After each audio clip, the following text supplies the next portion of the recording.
Shut up and sit down.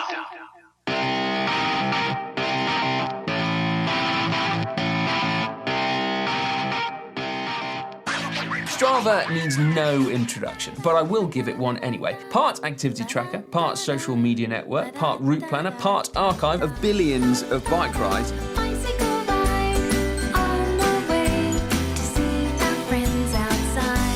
Strava KOMs or QOMs are quite possibly the most sought-after accolades in all of cycling. You are listening to the Dialed Podcast with Strava's hosts Matt Legrand, Evan Price, Lance Hepler, and Jake Von During. If it ain't on Strava, it didn't happen. Is this serious, mate? This is a KOM, not leading you out. It's a group ride. There's no such thing as a group ride. Bicycle ride. 5 underhand ways in which you can take your local Strava KOM. Use motor pacing. Try getting your Garmin out, launching it at the last portion of the climb. Wait for strong winds. Where's the wind at? You can just jump in your car. Then why not get an e-bike? Because that way, you're still kind of only half cheap. Hi, and welcome back to the Dial Podcast. I am Jake Von During, and I'm here with Lance Muted Hepler. Puca de Gallo, right? Puca de Gallo. You're listening. Pleasure. You come up with this stuff. Jake came up with that. We'll get to that. Okay. I think it has to do with you puking is my first guess. What do you think? I think so. I think I got it. What? Lance puking again? You must have ridden hard this weekend. On the recovery ride. Of course. Zone 2. Zone Or 2, you guys. just ate before. I had. Way too soon. I was not planning on the recovery ride happening. This is going to be a good back pedal. It's going to be a good back pedal, people. Excited for this one already. To Lance's left, Evan Price with all of his drinks and eats. Yeah, so we're not even going to ask what we're all drinking today. You got multiple drinks. I'm eating Some from people just bring one all drink. of our sponsors today. Okay. So we have a gas station right next door that sponsors Paul and me. Market Sandwiches, their chicken Caesar wrap, that's gone. Hold up. How was it? It was delicious. You probably go to this place every now and then. And Paul eats there I mean, all the time. And probably you once both a are week. really fast. What's up with Sinclair? Do we need to get like some sort of team sponsorship? I go there once a week. I think it's because they pack the protein into their chicken Caesar wrap. 35 grams. I'm not sure if that's true or not. It's probably a guess. Did but you do a workout this morning? You need your protein? I did. I rode the bike this morning. How was it? Felt great. Yeah. Okay. I guess I'm jumping into your back pedal. Excuse me. I'm trying to list our sponsors here, Matt. Second, Gardettos. Gardettos. If you're choosing between Chex Mix Roll and your R's. Gardettos. Roll your R's. Gardettos. If you're choosing between Chex Mix and Gardettos, definitely go with Gardettos, okay? Jake's pet peeve is mouth sounds. Yeah. Bye for now, folks. So if all of a sudden Evan's sound gets cut off, it's because he's crunching the card. If I'm mid-sentence and I just get chopped off, we know that's why. Quality since 1932. Wow. Pre-World War it's II. quality. So you know it's probably good. Or, hopefully. Next, my energy drink sponsor, Ghost. Please reach out to me, Ghost. That's God, a standard. please. That's a standard one. Please reach out to me, Ghost. Did you drink one of these before your race this weekend? No, I had a Red Bull. I'm sorry, Ghost. Red but Ghost, Bull. if you reach out and sponsor me, I will drink you before the race for sure. And is that one serving, that giant can there? It's one serving for me. No. It says one serving. Oh, is it one serving? How many ounces is that? Like 20-something? 20 ounces? 10 calories. Yeah, no, it's 20 ounces, I think. Yeah. Gotcha. And then you got the even bigger... The Razzleberry, the Peace Tea. 16 ounce. I meant to get an orange Arizona cream. tea. I'm sorry, Arizona tea. I've given a big shout out to Arizona tea out here because they're still 99 cents. Yep. This was Sponsor. $1.19, so Peace Tea. I'm sorry, you're not Arizona tea. It's cheap. Yeah. Going big. Yep. Last but not least, Matt Legrand. What's up, ladies and gentlemen of the internet? You guys are looking puke-tastic. Did you guys brush your teeth after the puking incident? With your finger? No, Lance I carries just a laughed at toothbrush. myself. Okay. Because what do you do? You should probably backpedal. You should probably tell us the story now. Let's hear Lance's first. 'cause Hold I on, really Matt, what are you wanna drinking hear over this. there? San Pellegrino. It's Pellegrino. Oh, Do you drink that with your pinky up? Pellegrino. That's Italian for I'm better For than you guys. expensive seltzer water? Yeah. Take a sip of that, but make sure you put your pinky up high when you drink that. All right, there you go. Point that pinky. Pellegrino is Italian for high class. It tastes better than you guys. That's what it means. For sure. All right, last time good. we were on here, it was Thursday. We did a one-day turnaround on a Thursday instead of doing our normal Monday with a podcast coming out on Wednesday. And that was so we could do all the tour talk. So our back pedal should be somewhat short, but there was a race in there. Yep. Yes, attended by our own Evan Price. I was there, yes. Evan. Oh, do I get to go first? You get to go first this week. Oh, here we go. We're gonna hold the puke Hold story. the puke till story. We're gonna People really tune in for that one. Gotta hold it over Now, them. Yeah. Here would be the, No one cares about the race. The cool curveballs. If I had puked at the end too, I'd be like, we got 2 puke stories. I did not. You're puke. clearly not working hard enough. I felt there was. I need to work harder on my recovery rides. Maybe if I'm gonna match Lance instead of Red Bull before your ride, we can find some other things for you to take pizza. in. Yeah, Gorditos. Gorditos mid-race with maybe a Ghost energy drink to wash it down. We can figure something out. Okay, so after this podcast on Thursday, I got ready for a race in Salem, Oregon.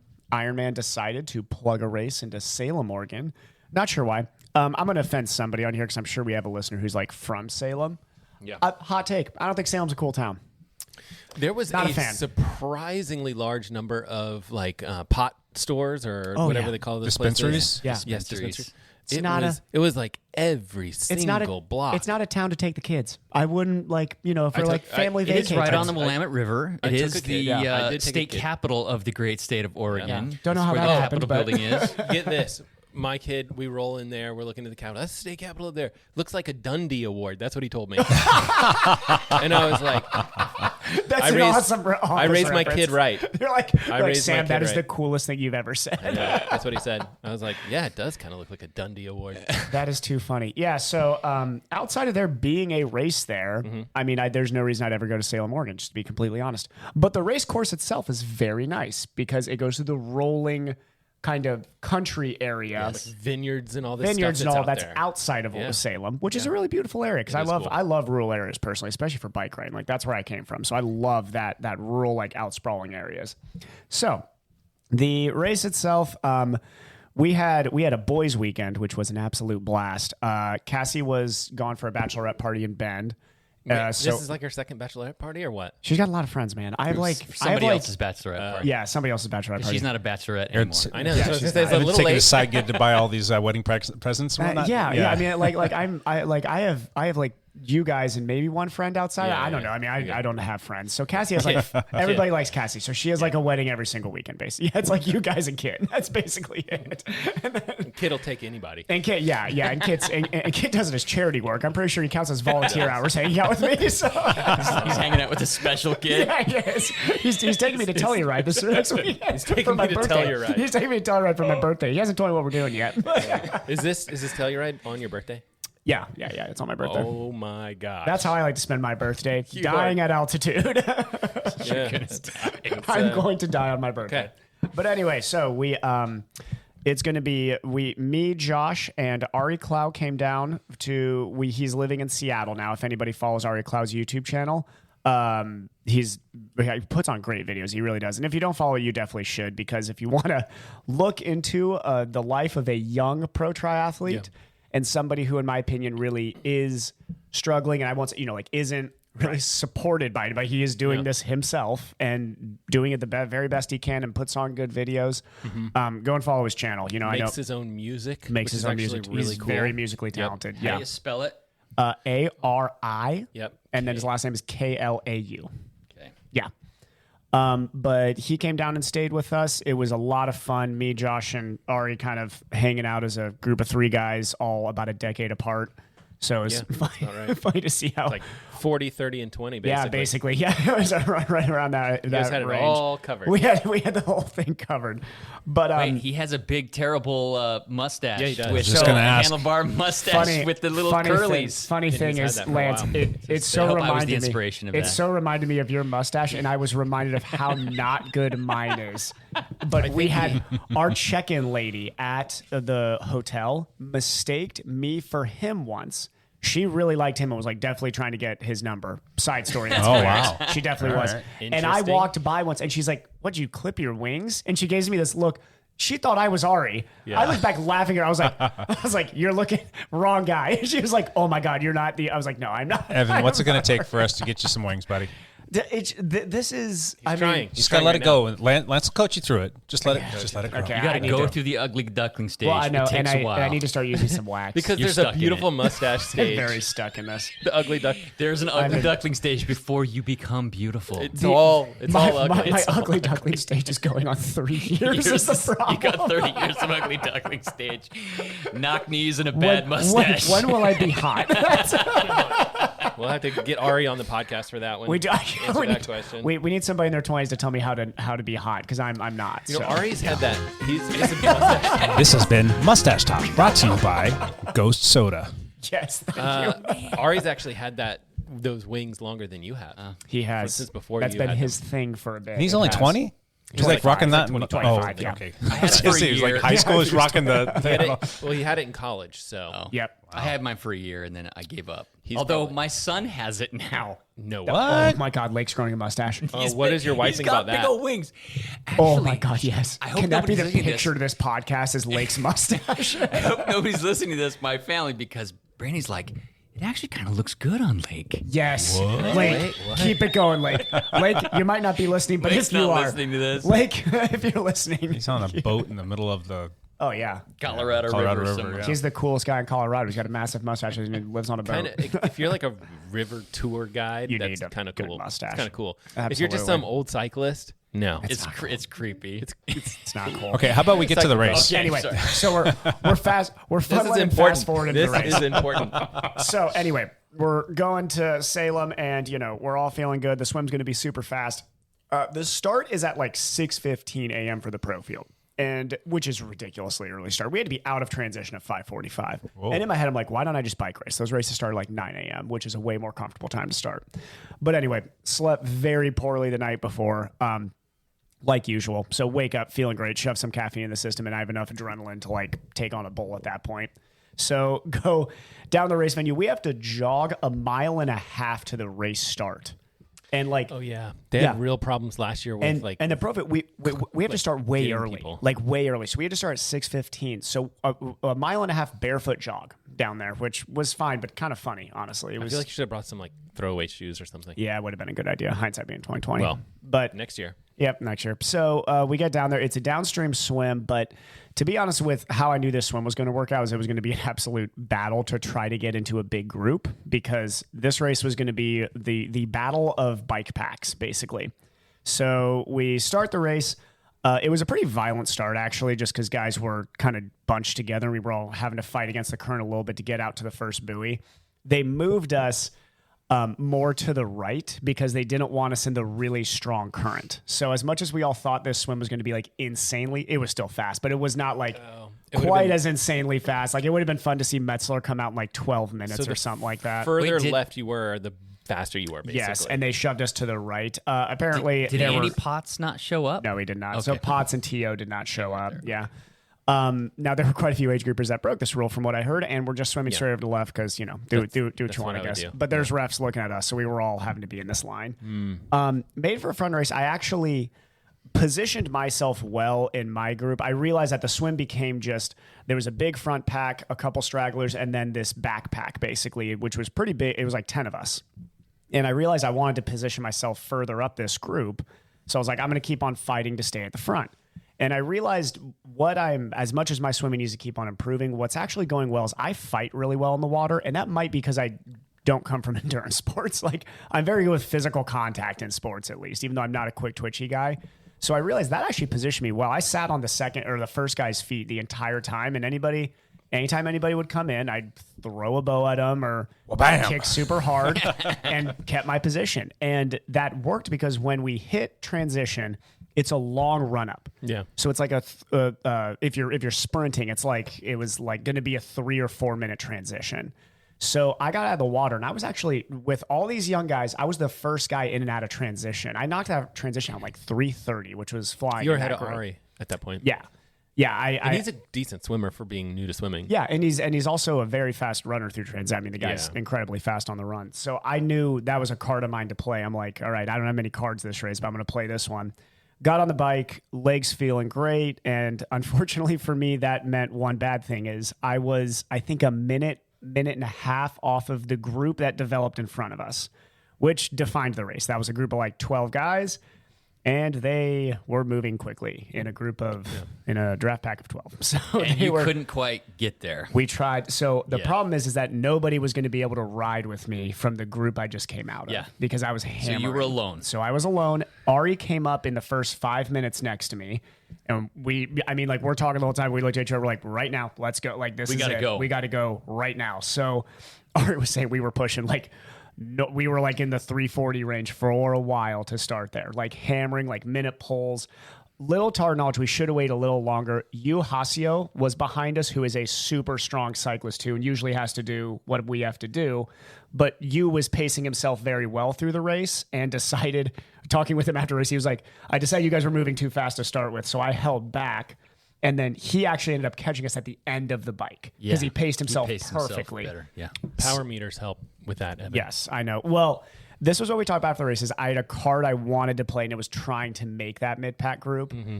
When we hit the turnaround, we were only 2.5 minutes back on them. So we were close when we were pushing, but we were not able to quite bridge. We brought back stragglers and passed on the stragglers. But we worked together all the way until we hit this last climb coming back in at like mile 45.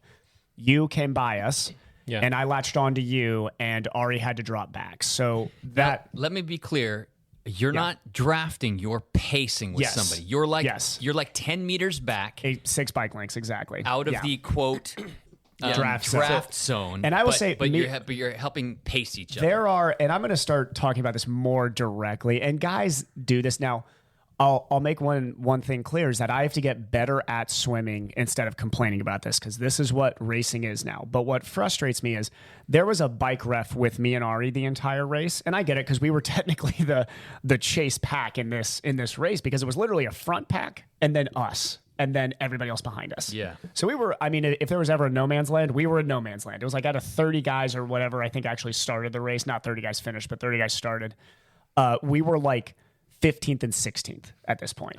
So we were literally in no man's land, which stinks. But when we get to the turnaround, we see the group and they're within somewhat striking distance, but at that pace and moving, that's a big gap to form. Yeah. And I'll be honest, when I saw them, so we have our ref with us, and there were 2 refs with that group. Apparently these were like the only 3 motos on the course. Somehow there was only 1 draft penalty the entire day in that group, and it was on Kenneth Peterson, who's probably the best cyclist in that group, which to me is BS, because Kenneth was probably pulling the entire time until he broke away from them. So when I come by, the 2 motos are right there, and there are like 5 guys in this group within 2 meters of each other. I mean, and so I look at our moto and I'm like, what on God's green? Like, are they even watching them? And she's kind of laughing at me. She's like, she just puts her arms up. She's like, I don't know. Yeah. I'm like, well. And I actually talked to that ref after. She was like, well, you and the other guy, she was talking about Ari, and you were like very well spaced the entire. I was like, yeah, because you were with, like, you're right there. Follow the of rules. course, we're gonna follow the and rules. even if you we were just there, waiting for you to turn your head or sneeze or something. Do was drop back and really, there are guys in the field. On each other's wheels. There are guys in the field, and I definitely put myself in this book. The rules are for a reason. I'm going to race to the rules even when they're not there. Ari does too. You definitely do. You doesn't even ask for pulls. He just like goes through and he just keeps pushing. You're like, all right, man, this is the pace we're holding no matter what. And like, there's another guy, Travis Wood, takes a lot of fair pulls in that big group. Kenneth Peterson sits on the front and will hammer. I mean, it's just, you have some guys who will sit in draft, and there's a lot of guys who, when they post their rides, you can look at their normalized power and know. Yeah, right. Let me put it this way. You did not pull. I had to push north of 300 watts by we go off use numbers to see where we're at. So you just need a power meter, man. I do. I know a Sometimes place. I know. I have one. So I train with it. So I decided to race with no computers this race. That's a different story. But it was basically, Don't you know stinky technology? we had to Grandpa Evan I know. out on the race course. It's my Get off my lawn with your technology. It's a spiritual part of me with endurance sports that won't let me do it just yet. Next year, it'll be different. But it's so like, I mean, for example, I'm having to push. Judging by my sundial, I feel like we're making pretty good time today. We're doing 400 watts right now, according to the sundial. So Feels like 400 watts. So What's weird is he's getting all these numbers from his friends. He's like, what are we doing? What are our watts at? That's literally what I'm asking the entire time. I don't know what your watts are at. My watts are at 400. My watts are at 400. We should probably ease up. Now, Ari did tell me that my pace was better. When he had to come past me, we need to have a better system on like relaxing off because the passes are strong. Right. Like he was having to go like 360 to 380 to get ahead each time fairly, which is a lot. But I mean, so normalized power, let's say, was 300, 305. Cool that you guys still work together a little bit. You was 305, yeah. Yeah. So you was 305, and I was probably a little bit more than Ari because me and you pushed because we knew Ari's fast runner. Let's drop him now. So at this last hill, we dropped him, and Ari was struggling a little bit on the bike. He said afterwards, but I mean, for how much he was struggling on the bike there, his next move was amazing. But so we get out ahead, and I'm like, cool. We're probably gonna have like a minute on him coming out of transition, maybe at most. And the problem was with how fast that mid group was going. We come out of transition, we're like 3-4 minutes back on that mid group, and to run them down after the effort we had to put in on the bike. This is where the pro racing is so different than age group because you're not quote unquote racing your own race. You can't race your own race. Yeah. If you race your own race, you're gonna not win then because you have to race that however the race is playing out that day, which is the toughest part. So you get off, you're like 4 minutes behind these guys, and some of these guys sat in and they put out 240 for the 2 hours. Yeah. Meanwhile, me and you put out 305 for that time. It's like there's a massive difference in effort. So we got off. They're knowing, just more aero. Yeah, that's it. Yeah, their CDA is great. And so anyway, it was. You get to the run. Yeah, we get to the run. Had a really good T2. So I come out ahead of you, and I start putting some time into them actually right away. So I hit like mile 3, and I was averaging 540 pace. Which it's so funny how quick it can go south. In my head, I hit the 5K and I was like, today's the day. I'm like, feeling good. This is it. I'm going to run down the field in front of me and I'm going to battle for top 10 today. Cause I think I was like 13th or 14th at this time. So I'm like, neat. We're battling for a good position today. Then I hit mile 5 and Ari came by me like I was standing still. And I realized, oh crap, I'm moving slower now. I didn't even realize I was moving slower. If you had a watch on, you'd have been able to know. You have a watch on your wrist right now. Were you not wearing that? I took it on the run, and then for whatever reason, something in my head said, don't use it. So I didn't even turn it on. Why? Don't know. You use sundial, though, right? Don't know. No lie. I'm not making this up. I was looking at the time of day on my guess, watch. figure out what you're talking. Yeah. I hear you. But I was doing enough math in my head that I knew when I had started there, so I was able to do the math, and the math was keeping my mind busy at least. Who do we need to talk to have a conversation with you? Obviously, none of us around here have any influence on you. Do we need to call Kit? Do you need to call your mom and your dad? Cassie? Just get Cassie on it. Okay, Cassie? Just get Cassie on it. Please Yeah. I'm going to go switch out your pedals on your race bike, and then you're going to have to do work to change them off. I was being made fun of that. I decided it's still in the travel case. It doesn't matter. I trained to lactate even, but for whatever reason on race day, I want to not have the data in my head, but I need to start having the data in my head. This race proved that, and I learned a lesson. I just think like you should have a limit. Be like, I'm not going to go over 400 watts. That no spiky stuff. That is going into Santa Cruz as the next race. That is absolutely. I'm racing with power, and I'm racing with the time watch too. And have a rule. Like you don't have to be like, I'm going to hold 300 watts. You can just be like, there's got to be a ceiling. Just don't go over 400. Yeah. Or it could be that's too much. Right. Or don't run. More than 530 pace. Yes, I can't go over 530 pace for these first hour. Yeah, you know. How do you handle your fueling too when you do all of this? I mean, are you pretty time based on it? But I go by distances. Okay, because you could be using kilojoules in terms of like maybe fueling yourself a little bit differently to but how I it's I know where my ranges are while I'm training, so I know like at 280 watts I need to be taking in this many carbs per hour, so like I just know in the race that then every 10 mile, like a flat race is easy because you can time you're basically hitting the mile markers at the same time intervals. So that's how I did it in this race. Fueling might have been an issue towards the end of the run, but I really do think it was my dumb pacing through the first 3-4 miles that made me pay the rest of the race. So probably in some spikes on the bike and stuff, all that stuff, but that's okay. Well, and this was, at the end of the day, talking with Ari after, it was smart. He knew what card he wanted to play. He wanted to have a fast run, and I knew what card I wanted to play. I wanted to try and make that mid pack on the bike. So I played my card, and it didn't work. Basically. So it's just, you get through the race. I'm not bummed about the race. I know the fitness is there. I just knew. All right, if I want to push that hard on the bike to make the mid pack, I might have a bad run. So did you just slow down a little bit, or did you spectacularly blow up? Your splits didn't look it wasn't as spectacular as was in my head. In my head, I thought like, trust me, there's all that like negative talk. It was funny because Ari after the race was saying, he's like, man, I felt like I was running happy that entire time. Like I felt joyful. And I would joke with him. I was like, man, I felt that way at Oceanside. You know what I felt like this time? that voice came in my head, was like, you suck, man. Oh my God, you suck so bad. Why are you even Where's my racing in the car? pro division? You are worthless. Like, just so much negative talk. So much But negative you only talk. lost like 3 or 4 spots, right? Yeah, I mean, it's. I played my card, it didn't work, and I dropped back a couple because that's how it works. You don't like somebody behind you is having their day. Yeah. So it's not like you can just like, oh man, race your race and hang on a little bit. No, it's like, no, you're going to lose 4 places if you're not racing that last 5K. Yeah. So I fell through the field the last like 4 or 5 miles, and it was fine. I was still holding. I think I still ended up running 6:02 for the average. I was gonna say, like, your slowest mile was what, 6:18 or something? Yeah, I mean, it's not bad. Yeah. It's fine. I mean, that's a little It's off, but whatever. I mean, perfect world. I should have started at 5:50 pace. And just Felt held good it. after the first Drop. 4 or 5 miles, and then slowly dropped from there. Yeah.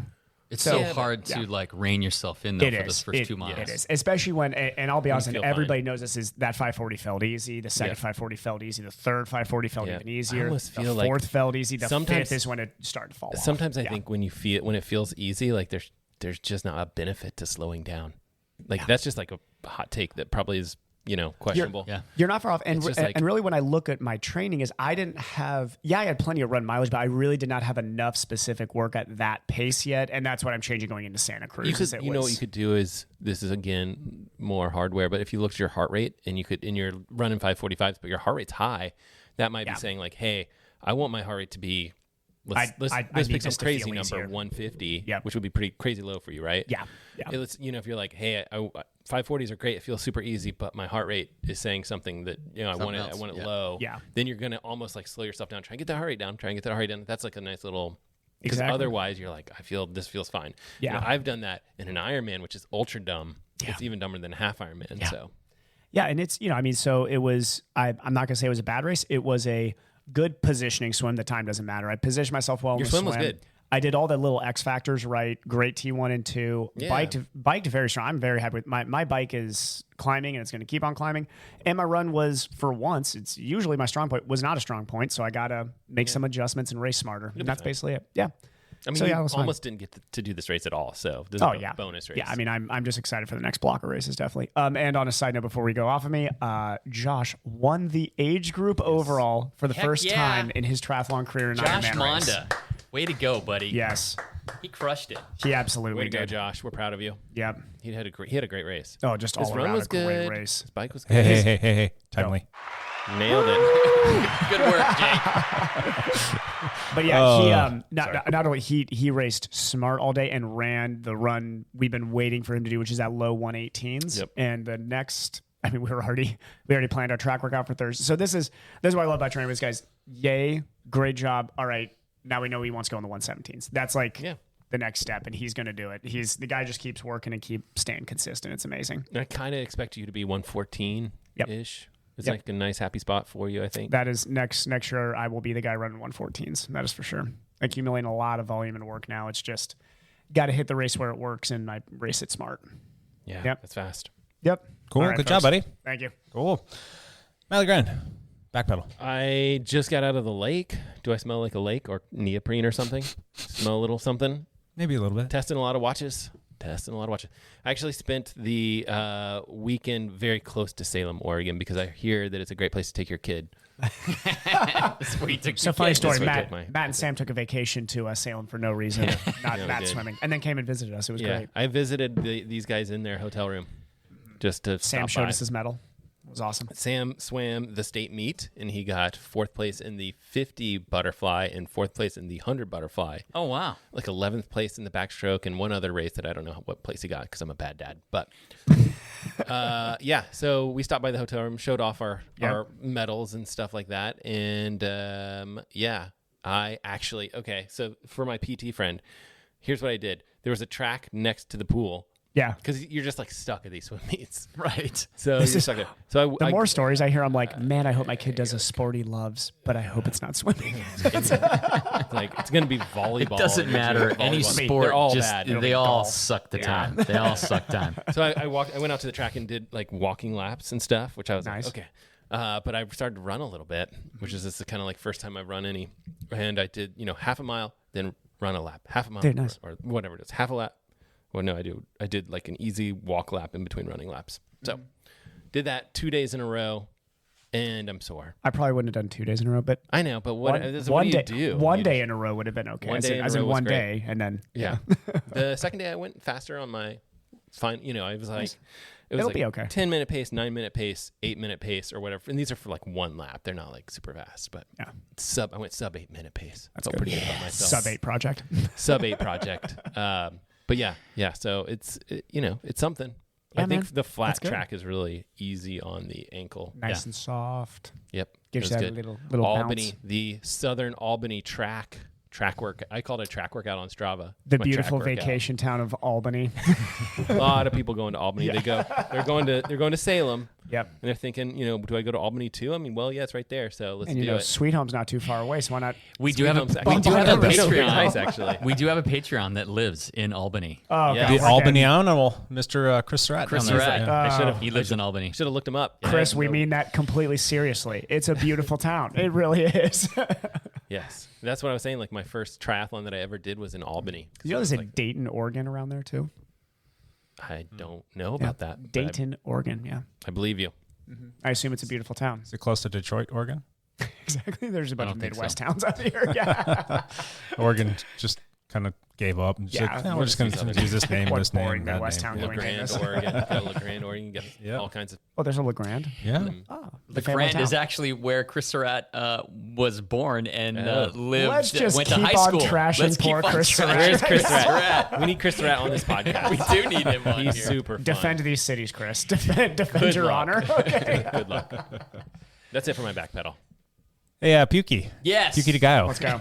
Back pedal. Pukey de Gallo. I hope it was some sort of like Mexican salsa. Yes, it was. Yes. Matt nailed it. Actually, it was kind of funny. I did ride every day this last week, and every ride was with Jake. So go figure. Wow. I just missed you, Jake. I must have missed you while I was gone. You didn't ride with me on Tuesday. Yes. Well, you weren't here. I wasn't here on Tuesday. Every day that you were home. Every day that I was home. Correct.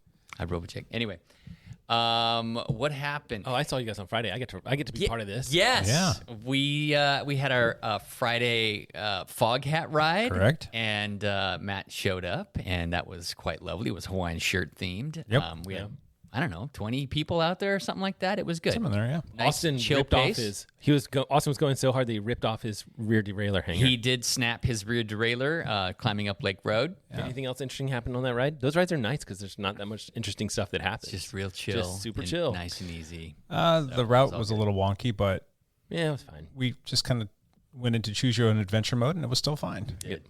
Yeah. Saturday, we did a glorious gravel ride out at that looked good. Larch. Me and Jake and John Hatfield and Tim Tim Niles. Niles joined us. Also Sarah Gates and Ben. Oh, Bud. That's a Bud. good group. Bud, yep. That sounds like Yeah. a good group. So that was beautiful. It was a gorgeous day out there. It was a little warm, but we had a great day. Sunday, that was Saturday. Sunday, I wasn't even sure I was going to ride. I had a tree that fell on my chicken coop, and so I had to trim the tree up, and I ended up doing way more yard work than I was anticipating. I didn't think I was going to ride, so I sat down and ate a whole vat of salsa, chips and salsa.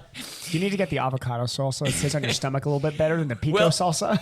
What's funny is we have this favorite Mexican restaurant in Sun Valley, Idaho, and they have fantastic salsa. So every time we go there, we buy a few little. And then you just let it sit out in the sun. so this was the last little thing of salsa, and so I snuck it away so the family wouldn't see me, and went down in the basement and just ate the whole thing. So they couldn't see me eating the last of the salsa. And while I'm eating the salsa, Jake's like, "Hey, Let's go. I'm like, okay. Yeah, as you do. So let's go for an easy ride. We really did take it easy. It was kind of easy until we got to the section where the wind was at our back, and Jake's like, "Hey, I think I can get this KOM back from Sean." And I'm like, okay. But it's like, I don't know, man. I'm starting to feel a little gurgling in his stomach right now. Shouldn't have left that salsa out in the sun. I wasn't feeling anything. That was a dumb thing. And so I pulled really hard just to lead Jake out. Same thing, different letters, right? Before the Thanks, segment Dad. started. And so then he starts going. I jumped on Jake's wheel for a little bit and Did you realized. puke onto Jake? 'Cause I that'd know. be the best part of the story. Thankfully, he was sitting on my wheel. So I was sitting on Jake's Just wheel. into the wind I when you're puked all over my shoulder. I'm like, oh, wait. Oh, I'm going too hard. Oh, boy. You didn't even So I- think to like pull. It happened Oh, that I didn't fast? stop. Oh No. my god. I like puked a little bit and thought, oh, I'm okay. Oh, nope, there's more coming. I ended up puking. And then I'm just laughing at myself because it was so ridiculous. My stomach didn't hurt. It was just like, Yeah, it was just too much. I just did too much. Yeah. I had too much in my stomach. Too much food. And then I went too hard. So I puked it all up. So I finally catch up to Jake. And I'm Acidic like, tomatoes. I'm and like, Jake, did you threshold get it? efforts. like, he's like, I don't know if I got it or not. I'm not sure. And I'm like, well, I puked all over myself. So I hope it was So you better have gotten it. I'm like, what was it? And he tells me what it was. And then I'm looking at him. I'm like, he's like, do you see it? And I'm like looking at his jersey. And if you look at the sleeves of our jersey, it's got that digicamo, and it kind of looks like it could be Pico de Gallo. I'm like, you got it kind of camouflaged in there. If that's what it was, you're not going to see that. So, jeez, that's why we put the Pukey. camo on the jerseys. It's in for case you need to hide puke. It's for the Lance salsa. Anyone, regurgitation. really anyone that's It's on our really team anyone. could hide vomit in their jersey. So anyway, all over the jersey.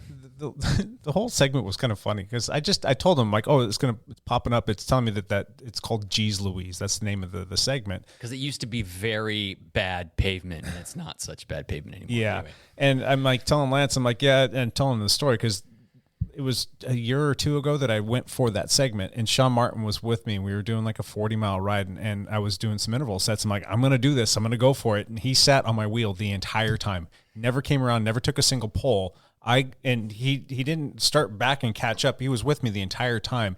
And Strava gave him the KOM. Good job, Sean. By 1 second. So I'm proud of you. I'm proud of you. It I is don't what care. it is. That's if a you didn't take well-deserved any KOM pulls, right there. If you didn't take any pulls, I'm even more proud of you. Exactly. Okay. So I'm telling Lance that story, kind of laughing. I'm like, well, I got a little bit of a tailwind breeze. It wasn't quite the same as it was that day with Sean. And went ahead and told Lance that I think we should go for it. I'm going to go for it. He's like, I'll lead you out. And I'm like, all right. And he just started going. But we're like a half a mile away from the start of the segment. So Lance is like all of a sudden getting after him. I'm like, all right, I guess we'll just get to the start of the segment sooner. So well, you go in. I and feel like that's smart because you go into those things at like 30 miles an hour. I was trying to get him there at speed and then like pull for the first little bit. Yeah. But I didn't even know where it started. And then where he it kinda- ended. I just was like going. That's when puking he started. flicked me around, and I came around him, and we still had like 600 or 700 feet to go before the start of it. And I'm like, just let's go, dude. It started. Where is the segment? It's down on Old Evergreen Highway. Okay. Yeah. And then, just kind of got into my position and started going. And I put in, it was like 2 minutes and 35 seconds. I think I averaged 460 watts, which was 60 watts more than what I did the first time when I got the KOM when Sean took it from me. And I still tied him. I didn't even get the stupid thing. So it is what it is. But he got it first, so Sean gets all the credit for that one. Yes, Good job, absolutely. Sean. Cool. Is that it, Lance? Yeah, we don't take on my I puked. I think we should find another windy day and go down there. There you go. Yeah. We'll do it. Fun We'll times. get that. Ooh, we should We'll do a get that KOM salsa from challenge. Sean. That if you're going to take You that have to- KOM, you have to eat salsa before. That's the rule. salsa. The It's gotta be salsa like challenge. 16 ounces of salsa. It gets Has to be in your flagged on system. Strava if you did not take in 16 ounces of salsa. I'll just go put some salsa out there at the start of the segment, and we'll let it sit out.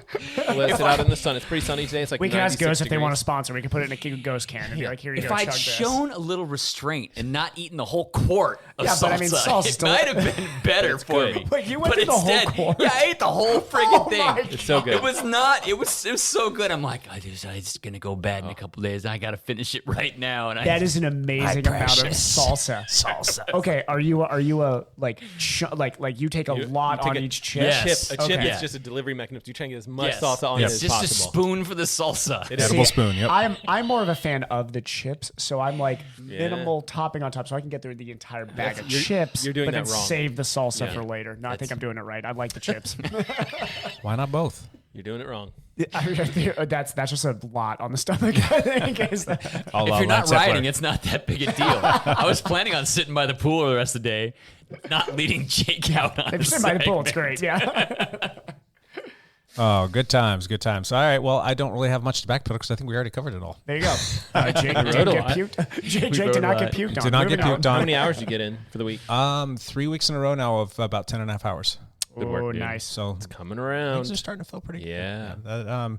was a great gravel ride, and the It was nice little beautiful. recovery ride with Lance, and just did all the things. So good times. Good times. Nice. Champ here. Oh yeah, I'm Champy. all about having fun. Get a couple. Oh, around me simultaneously now. Oh, Is there- Champ Bailey is here. Is there anything going on in the world of cycling, Champ Bailey? Yeah, Champy rides Campy. The Crusher and the Tusher happened this last weekend. This is this is the third race in the lifetime. Their 6 race I didn't know series. that the Crusher and the Tusher was part of that. It is Wow. part. It was the that's a big third one. race. That was the July race. Was Crusher and the Wow. Tusher. That is in central Utah. Okay. In the town of Beaver, Utah, Beaver, Utah. Gotcha. which is known for its Beavers. dairy. Did Chris Rat live there? Chris Rat. Before we talk any further about the city, does Chris live there? Yeah. It is an extremely difficult race. It's only 69 miles, but has 10,000 feet of climbing. Oh. So it's not easy. It ends on what's called the Col de Crush, which is, it's like stupid steep, and it's gravel, and it's very difficult. So How long is it? it's 69 miles. No. The finish, the climb.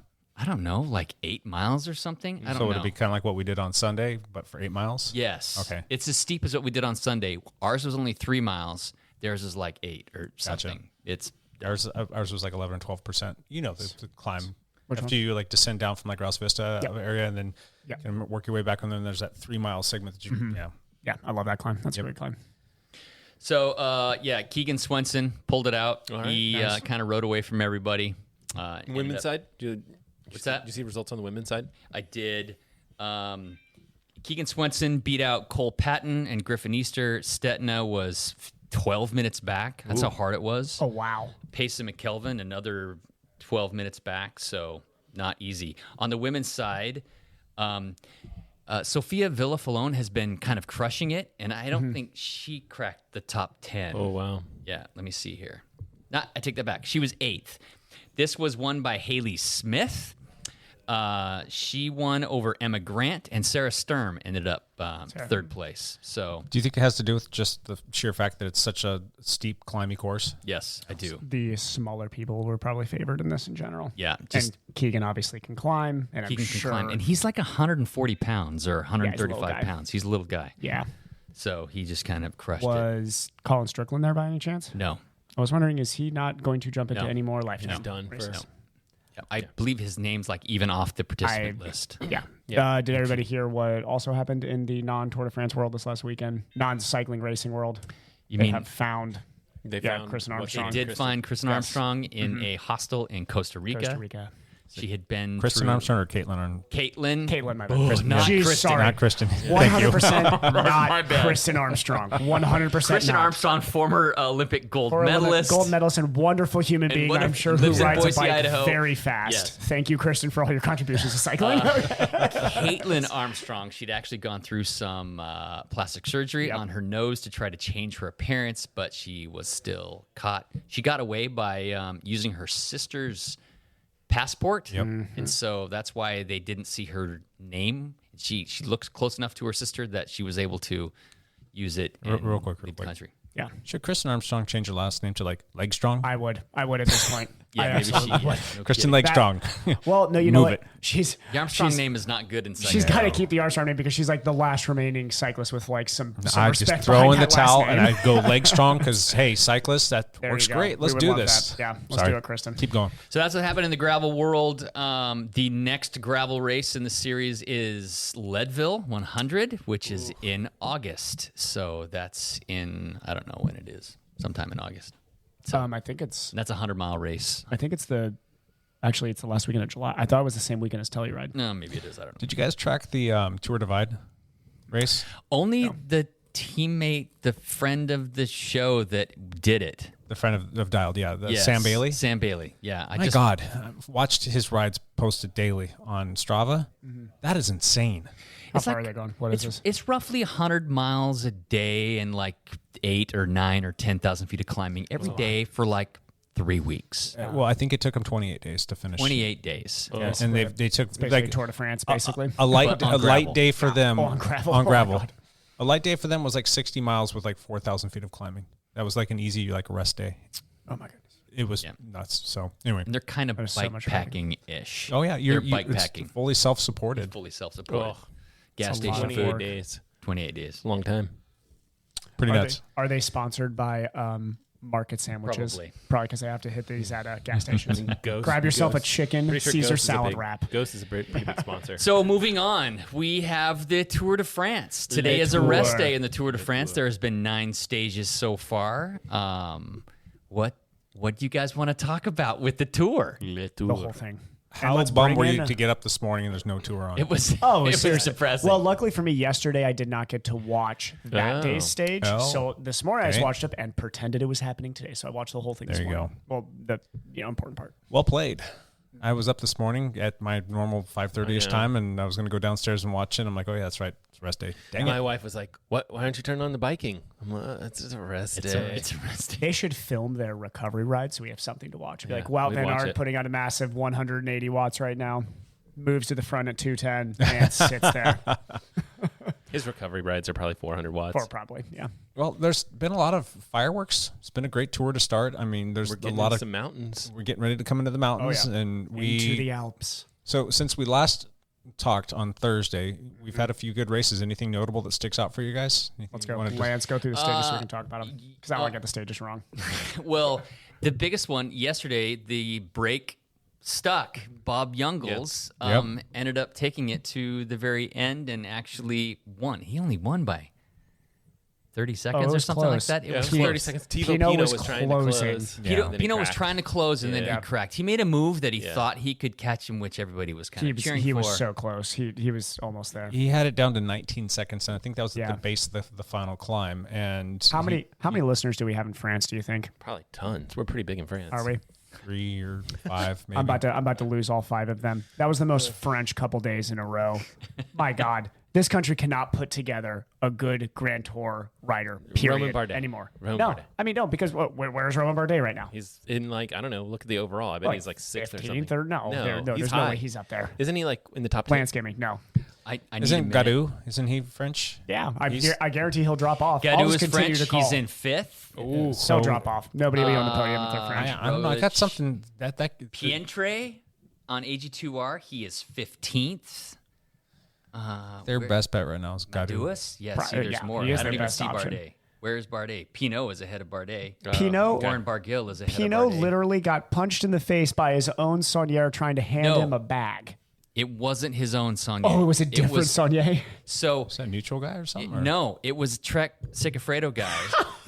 Good job. Pinot had just like gotten back on his bike, and he pulled around the Trek guy as the Trek Saunier was trying to pass him the thing. Pinot's fault. Yeah. So I saw the whole video for it. Yeah. It looks, and here's the bottom line: is like, I mean, you just don't get it. You don't get in between also the team rider and the what is Saunier when what you're is at the feed getting zone. off the bike and crying after that. Like, got And punched the in arms the of a face. fan. Come He's like, on. oh, I'm going to lay my Dude, head on your like- shoulder. okay, It actually wasn't a I fan. It felt- was another Saunier yeah, holding it was, water it bottles. was, yeah. It was Might as another well have been Saunier. a fan. I don't He had care. all these water bottles to pass He's like, out. dude, why are you crying on me right now? It's like I work for like he's like I'm he's Jumbo Visma's Saunier just Come getting on. cried Say on. that in your best French accent. Come on. Oh, Sonia. But it's like, dude, no, just the whole thing. oh my gosh, Why he's are you talking to me? yeah, My nose. like this is something that happens in soccer, not cycling. Like, what is that, man? Like, good God. I mean, yeah, I know you got like hit in the face and all, but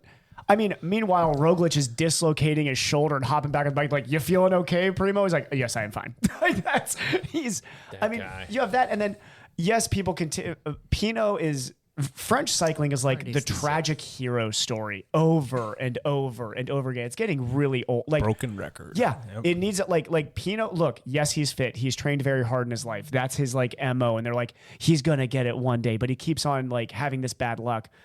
He needs to mentally harden the rule number 5 up, or this is just going to continue to happen to him. Because I hate to see super talented guys that have this much support and money around them that continue when the moments get hard. The guy just crumbles as soon as the moment gets hard. What country around the world has cycling on the biggest stage under the biggest microscope? Would you say it's France? It's France. Yep. Okay. Do you think that because Does they anybody hold... know the last Tour de France winner?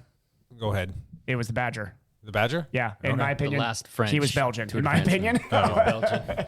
he was that man was tough. He was Belgian. yeah. Do you think You that know, has something to do with it? Like they love it so much. It's under know. such a microscope. There's so much scrutiny around that. Do you think that like?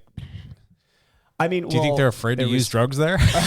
That might be it. Because they trash Lance so much. They're like, should we get on the drugs? No, guys, we can't. We trash Lance for too long. Seriously though, I mean, I don't know. Bardet's in 6th. I missed it. He's right behind. So there's a 5th and a 6th here. I'll He's make a 5th and a 6th. I'll make a hot take right here, and I'll probably be wrong. There will not be a French guy on the podium, guaranteed. That's not a hot take. That's pretty safe. That's a pretty lukewarm take with everything, but still, there will not be a French man on talent. There's some talent. It's gonna be hard to get on the podium. God, you just got a podium spot, so yeah. No, that's true. That's true. Good for, I just talked Pino back into the race. Yeah. All right, so let's talk about Youngles. He came out with all kinds of talent. Was it Liège Bastogne Liège that he won? I think so. Was that his big one-day deal that he or whatever? He won that. He had all kinds of pomp and circumstance about him. He was highly regarded, and then he kind of in the last 3 or 4 years he's always done well at the Tour. He's just not podiumed. But he hasn't lived up to all the hype is basically what they've said.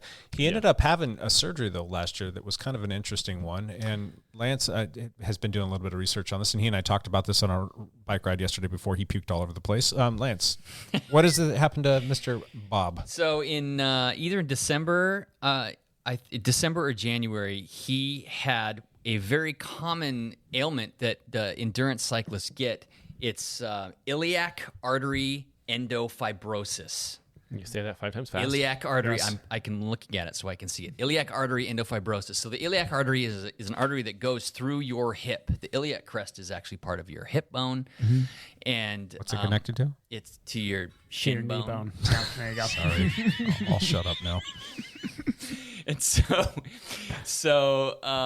because we're bent over cycling for hours and hours a day, oftentimes that artery can start to get fibrotic. It gets stiffer and it doesn't allow blood flow to go through there.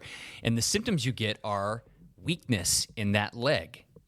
And so he started to notice that he was having weakness in this leg, and something that you can find with a power meter, Mr. Evan Price. Probably could. It's true. Probably a left-right could. power meter.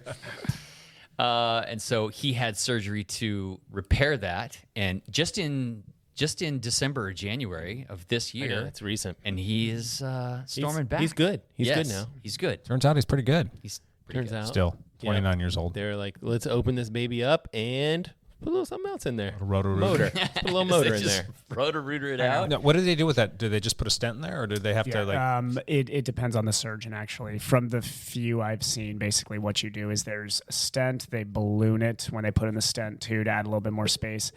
And in some cases, actually, I think they move the location of it. I think the people who have the most severe conditions of this, it probably has more. We all have very different artery placement per person. I know when you Google your anatomy, we all think it's like, oh, that's what all the arteries look like. No, everybody has very different placement of their arteries. So depending on where your iliac artery developed, depending on your riding style, and if you look at the professional's riding style, it's always a very, very aggressive position.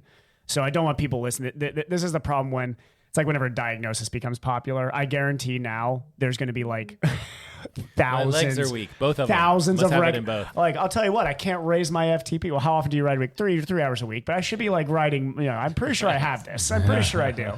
So I tell people like just because you ride bikes does not mean you're going to develop this.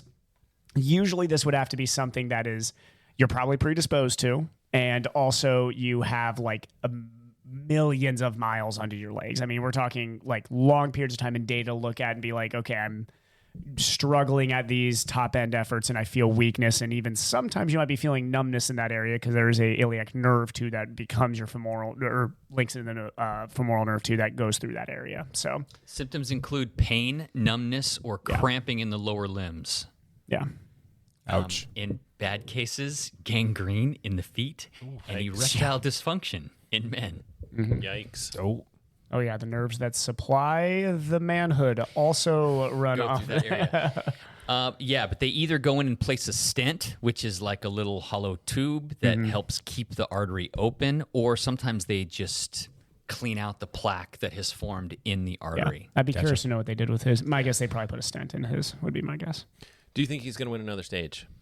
I don't know. That was pretty phenomenal. He made it in the break. The break was pretty big. What was it, like 15 people or something like that? Well, and Wout was in there too. Wout was in the break. Yeah. He had made the break. He wanted to get his green jersey points. He and wanted the did get 20 his green points jersey for the mid-race sprint, which he got. Nobody challenged him. Yeah, it was kind of funny after that though when he was kind of doing domestic duties. Yes, like loading up on the bottles, and then he had a bottle stuck in his jersey and couldn't get it out. Had to have a was it Seth that teammate- just went and grabbed it out Just of it? grabbed it out of the back of his jersey. Yeah. I also loved the tense moment where he's leading out going into the sprint, and they're saying they're like, okay, I'm pretty sure they're going to let just Wout take this one. And I was watching it this morning. I was like, somebody's going to just jump. Somebody's going. Somebody on Quick Step is just gonna I'm gonna take from the this. back of the line. Just go. You know how embarrassing it would be to try and do that, and Wout would still beat you. He would just lead off the front and still get it. Oh hell no! All bad blood from there on out. But nobody. Do you think that's just over? let him You go. think the green jersey's over? Yes. He has almost double the points of second place. Guess who's in third? Tadej Pogacar. Gotcha. I saw that article. Yeah. Whoever sent us that, was that you sent that article? That was like Tadej could challenge. Yeah, could challenge for the green.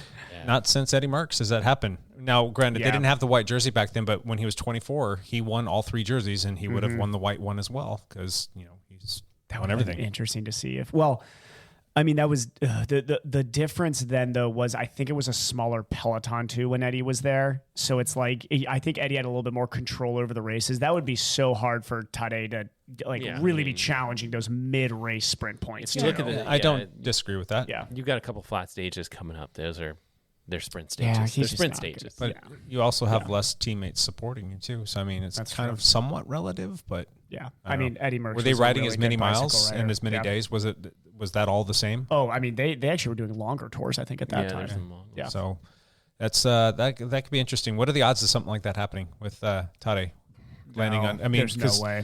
Do you think he'll finish in polka dots? Yeah. Probably. Right now, right now, you look at what was it like? Simon Gesick is like up there too. So when But you think it's of only guys like like 19 that, points. I know, yeah. So you think of guys like that being at the top. Like, I mean, today will get more points than as we go this later week, and later. I think this week it's like there's like I don't know 3 climbing stages. It's going to depend on how long the breakaways stay away in the mountains. If the breakaways stay away in the mountains, no, he will not. If Jumbo Visma and Ineos want to just drill the pace, That's then, the only way that they're going to he beat can- him. Then he will. That's my point right there. I was going to come into is it has to be a tour where you have these bigger teams need to try and challenge him. They need to go all in. Everyone's going to want to win Von 2. Everyone's going to win that. Want to win that stage. Look who already this had week. their crack day was Danny Martinez. So Yep. Ineos has already, I mean, not lost a guy, but shown that, all right, there's obviously chinks in the Ineos armor, but that is a big one. Who's the number one rider for Ineos right now? G. G. It's not Yates. Oh, okay, it's G. Yeah. And who's second? Pidcock's looking good, man. Pidcock? Is Yates the third then, technically? Yes. Gotcha. Okay, yeah. Didn't Pidcock lose a bunch of time yesterday? I thought he was doing really further down than that. He's been doing really well. Yeah. Let's see here. Okay, general. He needs to find a stage to go and try and win. I don't know which one. Geraint Thomas is in third. He is a minute 17 back. Pidcock is in seventh. He's a minute 46 back. Interesting. Yeah. So you know who else had a great stage? Almost had a great stage was Rigo. Rigoberto is until he cracked making and moves. got I know. crapped out the back, but yeah, he's making moves. I think he's going to be as aggressive as possible coming up. So now going back to the question of Jungles or Youngles, however you want to say it, do you guys all think he has another shot? Because his teammate Ben O'Connor, he dropped out today. So that increases his chances of being in a break and making moves. I think this was his match, though. I mean, there's plenty of tours we can look back where there's the guy. I mean, every tour there seems like there's the story of the guy who is supposed to be the GC rider that goes and wins the stage, and they're like, oh, he's showing potential again, and we usually don't hear about him the rest because he probably picked this stage out. And was like, I like this. This is right before the rest day. I think the main teams will be calmer.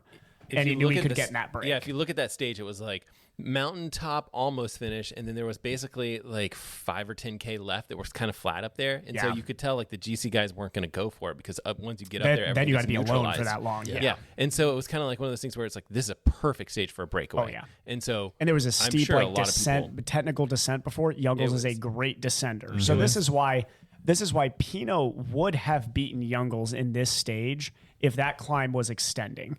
because Pino was making up a lot of time on at the Youngles base of the during that. climb. He was 19 seconds back, and by the time they got to the top, he finished 33 seconds behind. The climb before.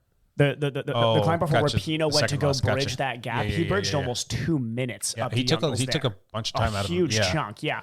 And then on the descent, we know Pino's not a great. I mean, Pino's a great descender, not in the Tour though. He's not a great descender. Youngles is a stupendous descender. But still, though, going into the last climb, I think Pino was pretty cracked by that point because his move was to get him on the climb before. Yeah. And I mean, Youngles then is going all out and actually didn't put that much time into Pino. So in my book, if that was your classic type just climb, Youngles is now climbing Pino. And if Youngles is not going to be out climbing Pino, I don't know what other stage he's going to win. But here's my case in point that Youngles is going to do it again. And because he was the best man ever on that stage, it was the bike. It's all about the bike. He's riding a BMC team machine. That's because he's on camping. Sorry. It wasn't on Campy. Oh, it wasn't Campy? No, his bike had Shimano on it. Okay, so gotcha. obviously they had It had team to be the sponsor bike. Shimano. Yeah. I'm on the same bike. It's a wonderful bike. I can say it. It's a good bike. Sorry. Just had to put that out there. But yeah, I don't think he'll win a stage. You don't think so? No. No, it'd be interesting. I think that he'll probably take a flyer on a couple things, but whether or not it happens, I don't know. I think that these other bigger teams are going to be throwing a bunch of. I mean, I don't think that Bob Youngles is going to make a last selection and outclimb anybody. No. So yeah, He's kind of a bigger guy too, isn't he? In terms of like a pure he's climber, a rollier. I mean, I would describe him as a good climber that's a rollier and a great descender. He's like a GC guy. Like I think that's what he was going to be, but I don't think he is now. Again, we'll have to wait and see. We will. What else happened? Anything else in these last couple of days that you guys want to talk about before we talk about stuff going forward? I just think the weird thing is how good Wout is. He is really good all over the place. He's really good. Yeah. And he got in the break it's again. like, honestly, between him and Pogacar, it's like those are the two riders of the Tour. They're both so far, good. yes. They're so good, both of them. I wish that they were doing the same race. I know that they're doing the same race, but I mean, like, going after the same thing because they're different, very, very different riders. And it would just be interesting if they were kind of going after the same target because, like, they're the class of the field. No one can beat them when they're doing what they want to do, which is, I guess, Wout wants to win the green, and that's a given almost. Pogacar looks pretty good. It's also interesting to see just in the last, let's say, 6 months, how much Wout has established himself as that guy. And it wasn't that long ago that MVP was. Yeah. I mean, if we were having the Wout versus MVP conversation last year, I would have said, I'll take MVP still. And MVP finished yesterday? He did. Wait, did he actually finish? I don't know. Yes, he did. Do we have a bet on that? He hasn't dropped out yet. Somebody had a hot take that he would drop out, and he has me. not dropped out I yet. said he was gone. Was I right on a hot take? No, you were. You went with Matt. Did I? Okay. I think in the race, Team cycling won. he put his nose in the wind and he was pulling for his team. Yeah, and, I saw that too. Yeah, Did a little bit of work, and then he dropped off the back, but he is not. He hasn't dropped out yet. He hasn't dropped Good out for yet. him, man. Way to stick it out. This Way is to stick it out. the thing that stinks for these poor guys is, let's say in a couple years Wout has a bad year and MVP has a good. They're like forever entangled in this MVP versus Wout debate, which sucks because like these two are amazing cyclists in this era. Like they will both go down as two of the greatest cyclists of all time. I mean, they should be on that top 20 list. I think both of them. And I mean, you're talking about like every single time Wout does something amazing, like, well, where was MVP? And you're like, can they just have like one off season? Can I just have this one race just to myself? Can I please just take a pull, grab bottles, and just disappear for a day? I was reading an article about an interview that he gave to somebody. Can't remember who it was or where, but anyway, it was regarding this, like, should he drop out? And he was basically saying that I just can't bring myself to do it because I know myself too well. Good for him. 2 days after he dropped out, he would be so livid and angry with himself for leaving that he's just got to stay and kind of work through it. And he's not sure what's going to happen. He's not sure if he will actually finish it or not, but he said he's just going to keep going until he can't. That's a sign of greatness. Good. Yeah. That's good. That's a massive sign of greatness in my opinion. Is that ability to he's taking his ego out of it, which is hard when you're that good. When you're that good. Like everybody's like, oh, drop your ego. It's like, until you're one of the greatest in the world. And that's hard to. And he's taking bottles and taking pulls mid-stage now. That's amazing. So, and he still has a chance to maybe come back into form a little bit. I mean, you can hide yourself in the peloton pretty easily. Yep. Granted, you still have to go climb all these mountains and whatnot, but you don't. Also as long as you fittest, make, if you make the time cuts and you have that fitness, maybe if you just kind of take it easy and not go, he can race himself into fitness. The problem is he needs a certain type of stage to win. Like he needs he's not going to win a mountain stage. Yeah, he's not going to win a mountain stage with a mountaintop finish. It's almost like he needs a he's not going to win. stage. He's not going to. It's only if there was Well, maybe, but like if there usually was it's a pure guy, sprinter for if that. there's a guy that could get away in a break on Sean's, I mean, you're talking to Fabian one- Cancellara, that never a works. Tom Bonin. That never I know, but I'm works. saying a caliber rider like that. Yeah, sure. MVP's that caliber. I mean, there's like I could list maybe 10 guys in the history of cycling that could get away on Champs-Elysees, but. Oh, what a story would that be if it comes down to like MVPs on a solo break on Champs-Elysees and you see like Jumbo-Visma's trying to reel him back to give Wout the stage. That'd be the most exciting thing on the tour. Oh, I can see ever. that. I can see that happening. That'd be amazing. And That'd like be a good finish. Pogacar's with MVP for whatever reason, and now there's this battle. And Pogacar's like, I'll sacrifice. I'll just pull for you as much as I can. Yeah. Please make that happen, Pogacar. Let's make MVP. that happen. Let's make that I'm one going to happen. talk to him. We're going to make that happen. I'm going to shoot him a text. Shoot him a text. They're probably waiting on your call right now. I think they are. Yeah. We lost a couple people to COVID, or at least one that I know Oh, for did we? sure. I actually think COVID could be the big story of this. I have a sneaking suspicion. Definitely it's- before the tour it became that. Yeah. So the rest day today, everybody was tested, no negatives. So nobody No tested. positive, you mean? Yeah, no positive. No for COVID. positives. Everybody tour has COVID. is They're over. just moving on. Press pause. They're Yeah. just gonna they're just If gonna they're all they're all if they all test positive, they then all they're- have let's just- COVID. At They that, go, just do at it. that point, they're like, Let's let's just everybody race. sleep in the same tent and we will race. Let's just do it. No, The yeah. average mile per hour goes down to like 15 miles an hour. I mean, when you look at guys like Wout or Pogacar, like COVID is what can beat them. Yeah. Like it doesn't look good. Didn't Quinn Simmons come through the finishing stretch just high-fiving like dozens of fans? I mean, that's just like. That sounds like Quinn. Don't. Wait a minute. This is what. Please don't do that Did right he wipe now. his nose immediately after too? Yeah, Probably. right. It's like He probably licked a his small- fingers. Everything's Pino just over there sweat giving people everywhere. hugs just- and crying on them. Oh yeah. Give me your COVID. Breaking news: Thibaut Pinot gets COVID from random Treks Saunier after getting punched in the eye. The bag was full of COVID. That's why- It's just a bag full of COVID. That's the only reason he was crying. He's like, I have COVID now. What are the odds that we see somebody in the top 10 or 15? Oh, I think it's Oh, highly it's likely. probably like a coin toss at this point. I would Think say. so? I mean, we're not quite halfway there. There's We're always pretty somebody that much gets sick halfway. in the tour. Yeah. It's Their immune system Something's they've got gonna a little happen. weekend at this point. yeah. Sounds terrible, but is there anybody that you would like to see get COVID? Anybody who's French. That was rude. Sorry, I'm getting some Bardet serious and hate mail from all Gatto. four we of just our got listeners shut in off France. completely. No more Portugal, podcast Pino. in France. Yep. See, but I'm banking on that the Italians now will love us because I know some about Italy and they don't like France. They'll be like, we like this guy. He's talking down on the French. This is I'm sorry, everybody in French. I have a very good French friend too. You guys are wonderful. It's just like, could you win a tour already? Come on. It can't be that hard. Well, All right. What about this one? Bahrain victorious. Still no word of anything. Still with no it. word. No, Nothing's weird. come. Well, back They're yet. clean. They're clean. That was proven. We talk about this all the time. We speculate all the time. Yeah. Does anybody get busted this tour? This We tour. talked about COVID. Does And- anybody get busted? And you try and like do a little bit of research. You try poking around, just seeing is there anything out there that people could be taking? Find some sort of like back conspiracy channel that people are talking about. Oh, they're taking this. I mean, have you guys heard of anything that? Oh, I have done deep internet dives on this one. Okay. No, I'm just- okay, there is actually something that is probably happening right now. So ketones definitely, and I think ketones should be. they're not illegal, right? They're not, in my opinion. They should be on the ban list. My thing with the ban list is the ban list should include anything that stimulates a natural activity in the body at an unnatural rate. Okay. I was listening to a very good podcast on this, and I think that that is what the ban list should be. What about like beet juice? No, because that's a little different. It's not like you are plugging your own hormonal like you're not plugging something that's like EPO, HGH, something that the body creates naturally that's going to increase something. You're using a natural substance, Like a food that you can eat. Yeah, exactly. Gotcha. So like salmon that's and different. creatine, or like beets and the Exa- phytonutrients of. I actually think certain, if I'm correct, I think actually certain levels of creatinine are on the ban list because that's actually naturally created in the body. Creatinine kinase. So you can't go over there and just gorge out on salmon that's really high on it? No. You can get busted for that? If you test at certain levels, but I think that'd almost be impossible to take in that much. You would you pull a get sick. lance and puke on your jersey by that point, I think. But yeah. I like puking on myself. Yeah. I love it. It shows that I'm Lance was just trying to take in enough Committed to the KOM. enough protein To Jake's- salsa to make some creatinine Jake's kinase KOM. in his body.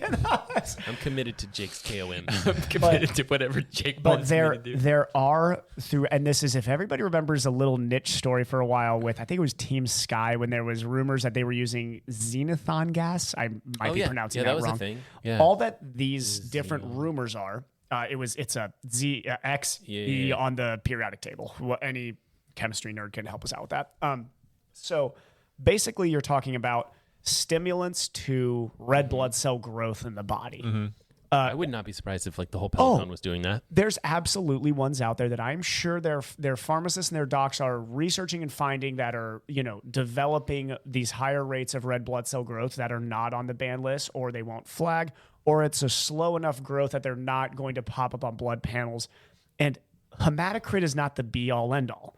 So it's not like you can just look at somebody's percentage of hematocrit and be like, all right, this is a massive red flag now. They're getting smarter about it. They know that you don't need to be 60% hematocrit. What you need is your plasma to be growing at the same rate as those red blood cell densities growing. So you're not going to have these massive hematocrit changes. Hematocrit's the percentage of red blood cells in your blood. You can still have massive hemoglobin growth over a period of time without really red flagging that. So yes, it is very reasonable to think they are using things that can help that. And, I find it hard to believe with the performances we're seeing that they're not at least doing something that probably is still within the rules. Right. Technically. It probably is. Or they have, I would love to believe in the goodness of these teams and say they have nutritionists and trainers that are utilizing all the available research on nutrition, recovery, and training that is stimulating that blood cell growth at a better level than what they were doing when they were doing it synthetically in the 90s. That's my hope. No.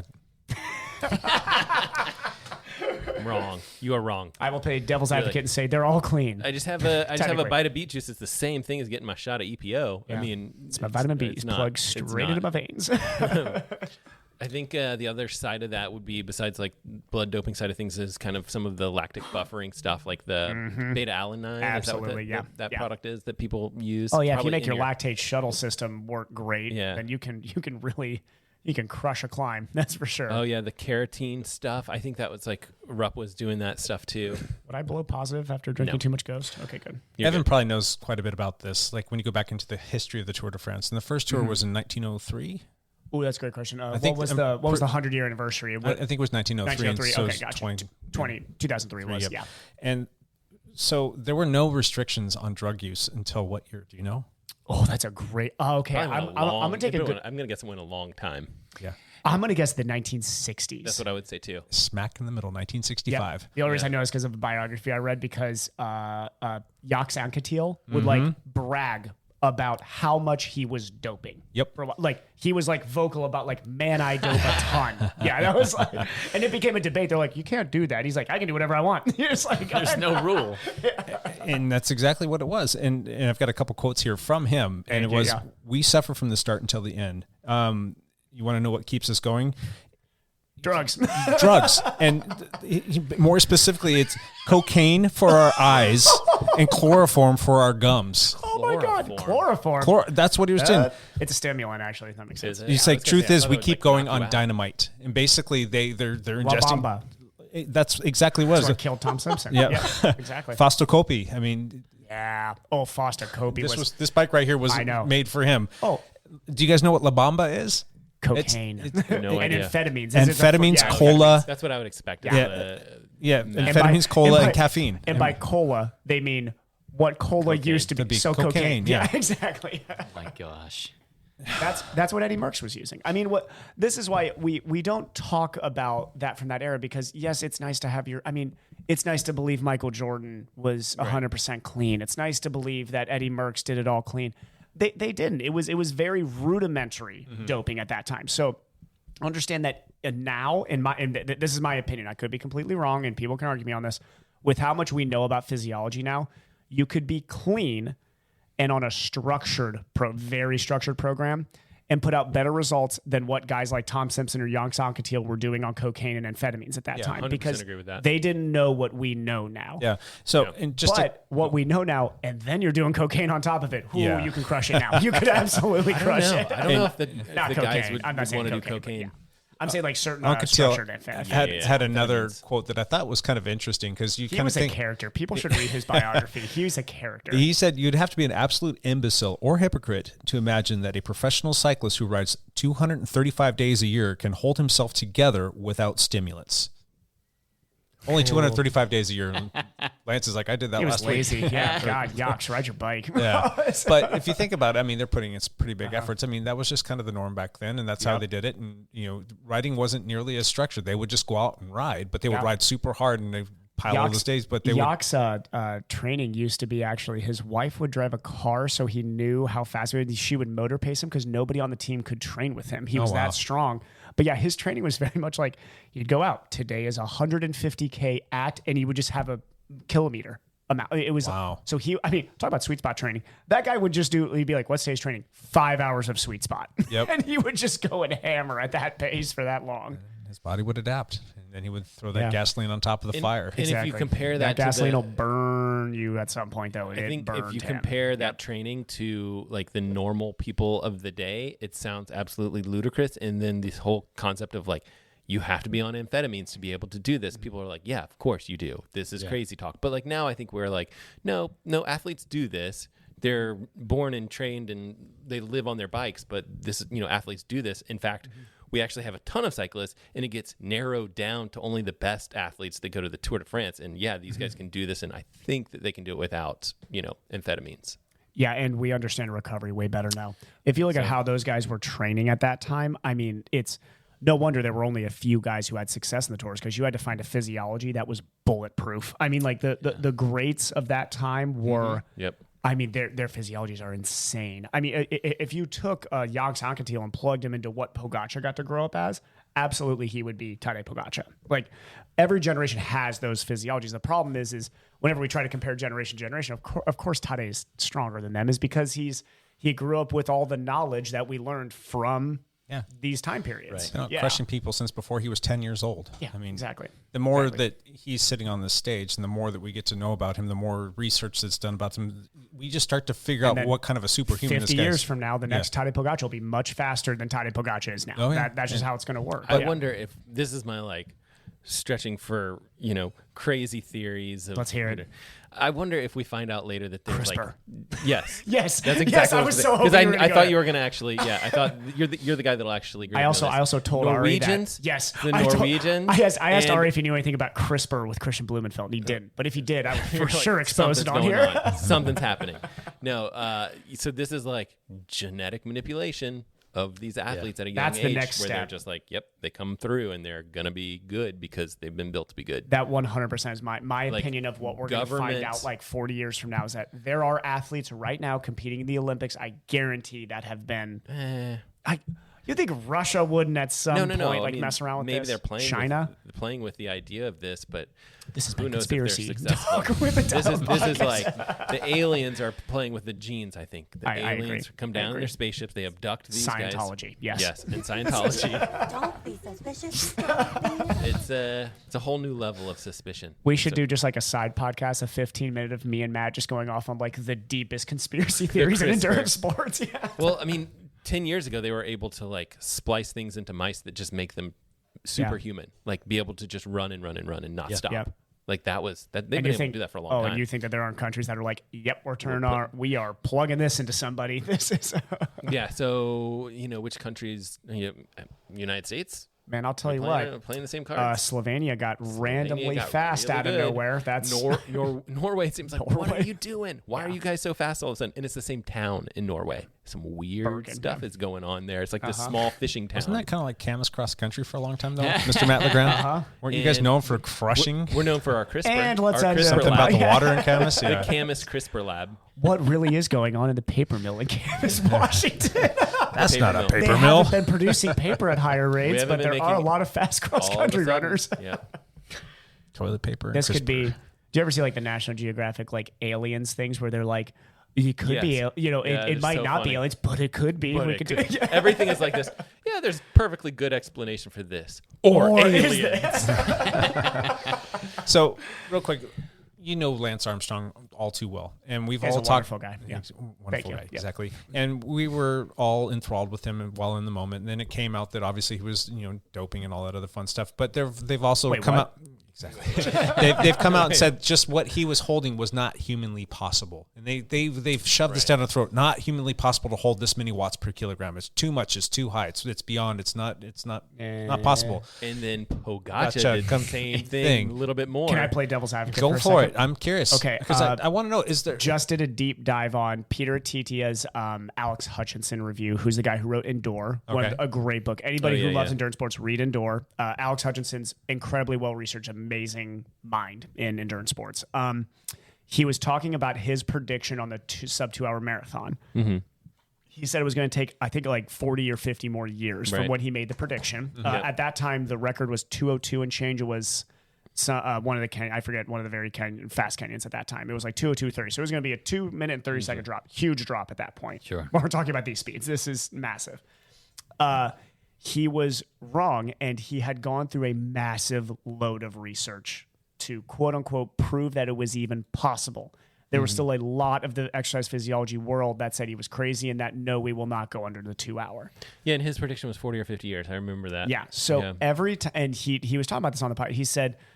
He said, understand that our guesses are based off of data that has happened. Mm-hmm. And there was even the time period where Roger Bannister went under the 4 minute barrier. At that time, they believed that was 100 years away from when he did it. Now, right when Roger Bannister did it, Matt knows this. What happened in the next couple of years? Like 4 other guys broke it. Yep. Yeah. Yep. In So the following year or two. I do think, yes, what Tadej is doing right now from our physiologists, maybe from the Michele Ferrari time period, might have said this is impossible. But what they are predicting at that time is off the data and knowledge we have in that day. And I think what you see with a lot of these, especially world records, is you see like these times are all this certain thing, and then you have some guy come through. Yep, and does it. Kipchoge, and then you have these dips. And then the bar set there, and then you have someone else come through, Pogača, and there's a dip, and it's it weird. proves that you can do it. And at this level, at this level of endurance sports, I think sometimes all it takes is Tadej to put out numbers like this for a team to be like, "That's what we have." Hey, to do. you know what? We can take a 14-year-old who's pretty darn motivated, and we can be that and crisper, and there you go. And the bar will just continue to move and continue to move and continue to move. So if we rewind and we go back to say 1965. Sure. Just because we're just talking about that. Maybe you take the most average cyclist in the pro peloton racing to Tour de France right now, and you know 100% that this guy's clean, but he's training, he's doing all the things. You take him and you plug him into 1965. Is he a superhuman, super athlete, and he crushes everybody? Yes, I think so. I would actually agree with that. I think so. So it would be that because we're saying like their training that they've done for their whole lifetime or whatever, and then you drop them in 1965. Yeah. Yep. So Tadej Pogača is an alien from the future. Yeah, there you go. Okay. Yeah, I mean, really. Yeah. That's a great point. And this is, I always put this with a caveat because I know this is the NBA argument all the time whenever you're trying to compare eras. Yeah, that's true. That is no disrespect to every cyclist in the 1960s. Those guys were amazing at that time. I mean, the tours were hard. Those guys were riding on, I mean, God, they had to like manually change their take own this gears. bike for a ride. Yeah, go take it for a ride, right? We're looking at this old Bianchi right They're here. drinking a beer during the race? Yeah. I mean, are you kidding me? Like drinking a beer. Could you imagine nowadays if Tadej Pogačar got handed a cold one and he's like, this is your recovery today, bud. Like, this is it. Yeah, so it's rub this chloroform on your gums. Exactly. I just think like road conditions were bad, and they're on, Yeah. what are this, like 17 mil tires? Like they're pretty narrow. Bike It's trainers not weren't a comfortable. thing. I mean, Yeah, think no about bike now trainers. how specific we can be with it.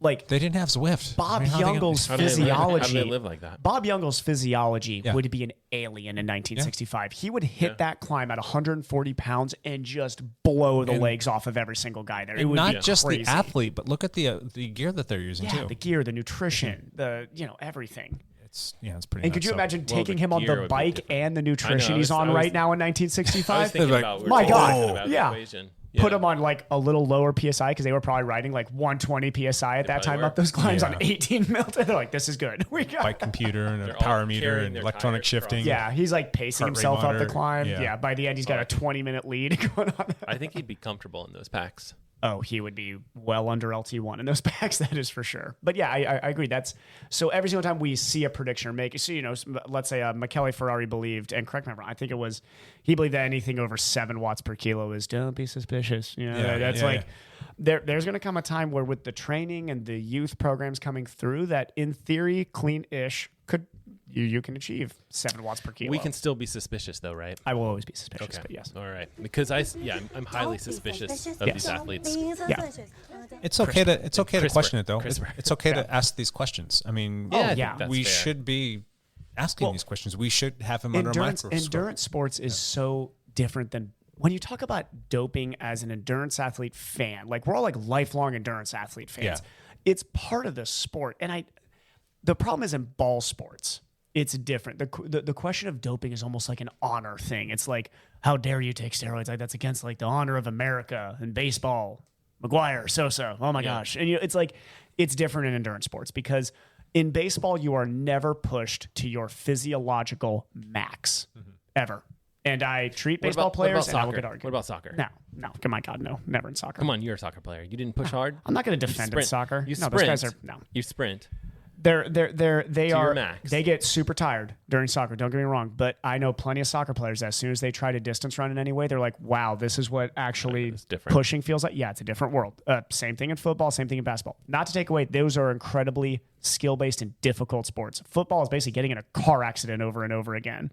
These are brutal sports. So, but there is an honor code in those sports that is you do not take that step across the line, and then you are blacklisted if you do. So it's different in those sports. I do now. Are they? Yes, I do. Yeah, They all are definitely, and I think it's they're not all. I don't think. I think it's even more accepted that in those sports where it's just like, we're all No, I think juiced. I think endurance sports is different. I think in endurance sports, you're at that very top level. They all realize going to your physiological max is incredibly taxing over and over and over again. That sensation is not in ball sports. Yes, they are tired. What was it, Kellen Winslow Sr. or whatever, getting dragged off the field after a double overtime football game. Yes, he's very tired.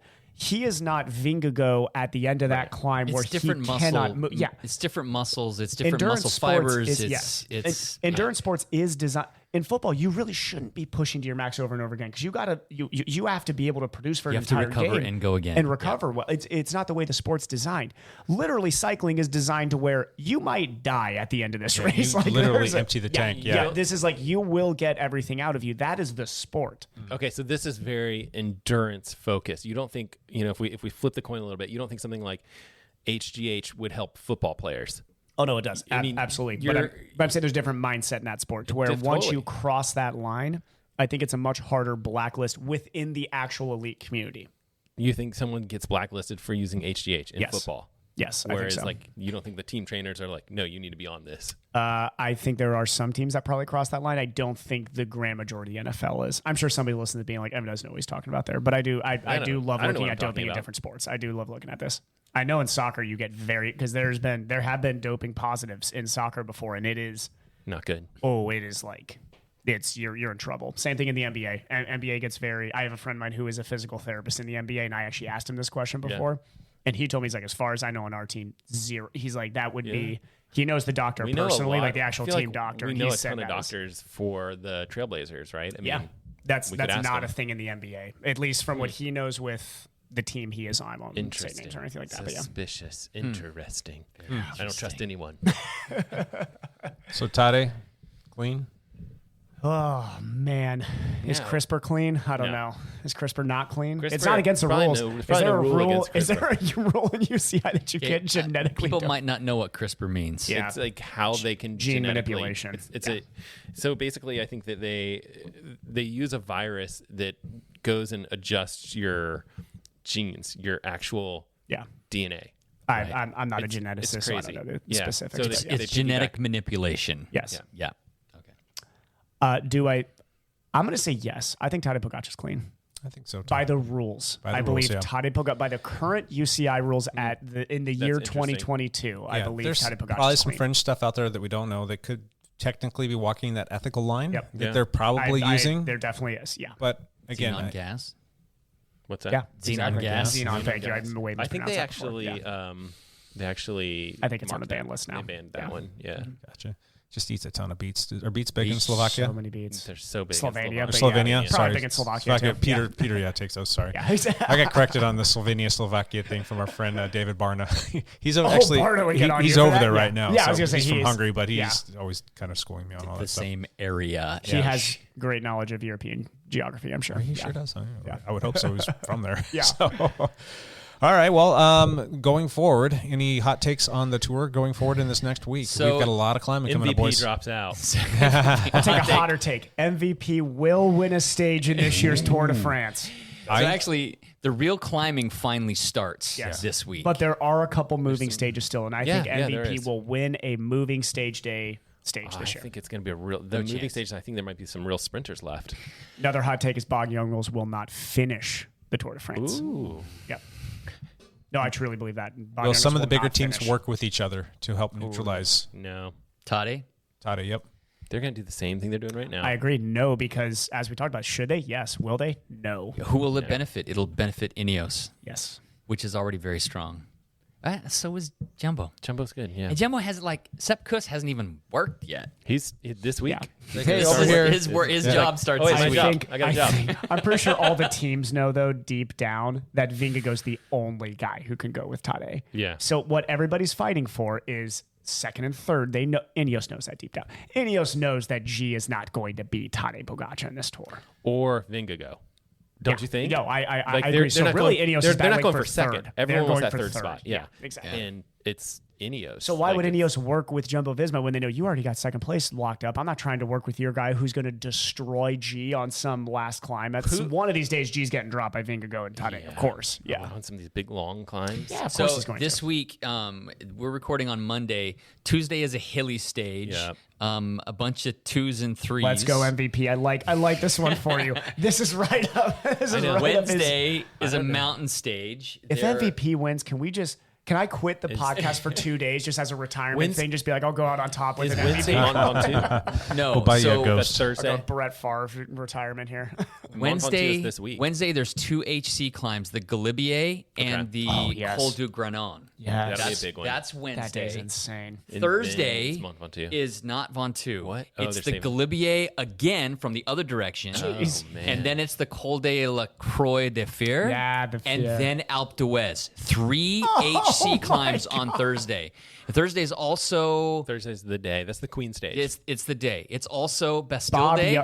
Bob Youngles drops out of the tour on that day is my hot take. Who's Who going wins to win that on stage? Bastille Day? Who's going to win on? yeah. Who's going to win Bastille Day? Okay, so let's make say this all something our else right here. lives. Watch Nothing this. else matters. It's not Gadu? gonna, it will not be a Frenchman. Okay. There will be definitely French guys obviously going for it on Bastille They'll be Day going like they for it. always do.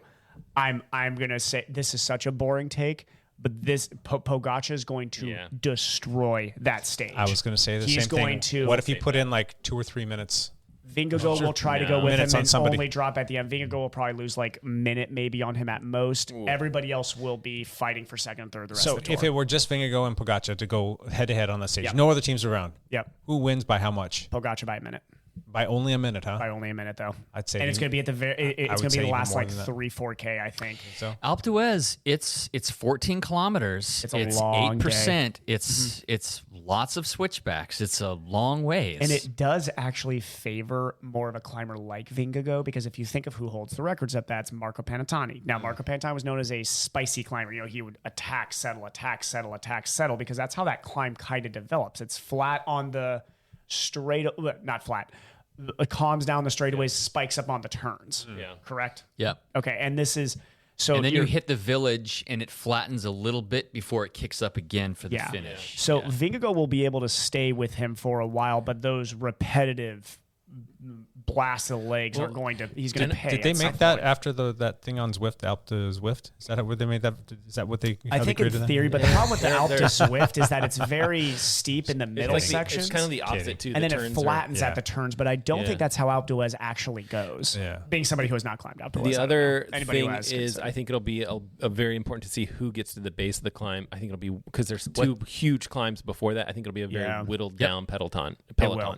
it'll be super small at that point. I mean, Who's got teammates at the bottom of Alpe d'Huez? It might be Rafa 15, Micah 20 guys. will be Rafa with Micah, for sure. Pogačar. I think, as much as I'd love to say Brandon McNulty be with him, I think that stage is a little too much for McNulty. Yeah, maybe Sepp Kuss will be I with. think Sepp will be with Roglic. And with Roglic. I think Sepp and Roglic. I think Roglic is going to get dropped on that. Before the start of the hill? Yeah, before the No, Alpe d'Huez. no. I He's think so. doing great. He's only 2 minutes back. He is, but For I having a think shoulder go out like that, this doing is the only great. reason I'm saying that is I think he's going off raw. You think he's hurting? I think he's hurting. You think he drops? You think he drops out before that?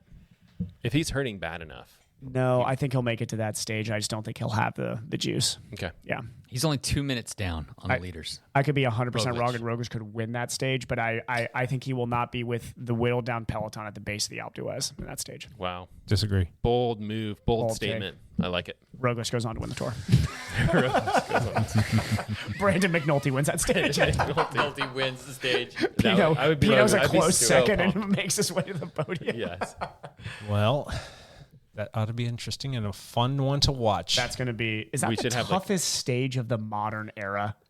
We should have like a HC get together. climbs. We need to have I mean, like they a had the Thursday double party. Alpe d'Huez once, but that stage is the other side of the Galibier and Alpe d'Huez in the same stage, And the Croix de la Croix de Fleur. Fleur. Yeah. It looks amazing. Fear, yeah. Oh my I feel like gosh. we should watch that one somehow. Yeah. It'll be in Well, the I morning. put that out there as an day option is that? if you boys are up for it Thursday. Thursday. I have cross country practice. At what time? 9. 9? It probably finishes. It'll right? probably finish just before that. But that's like it'll be tricky to get Not a if the podcast going or whatever. No, we're it would doing. be perfectly fine. I know of a den that's really close to I where. could live that's stream. true. I Yeah. could be live streaming talking about it from home. I think actually. Well, I'm sure that people Yeah. don't need to listen to us plan They- and plot and scheme No, what they we're going to do. do on Thursday, They but do. potentially, maybe We you'll might hear be us. Cool. We might on record Thursday. on Thursday morning. Too. Sweet. That'll be fun. That'd be fun. Cool. All right. Well, let's put a pin in that until Thursday, and let's do one last thing real quick because I know that people got places to go and people to see. Mm-hmm. Evan. Okay, my one last thing. This weekend I will be doing the Grass Vista Loop on Sunday twice on a mountain bike because Good I luck. need to learn how to ride my mountain bike good in the next couple weeks. You got a couple Learn how weeks. to ride that mountain bike gooder.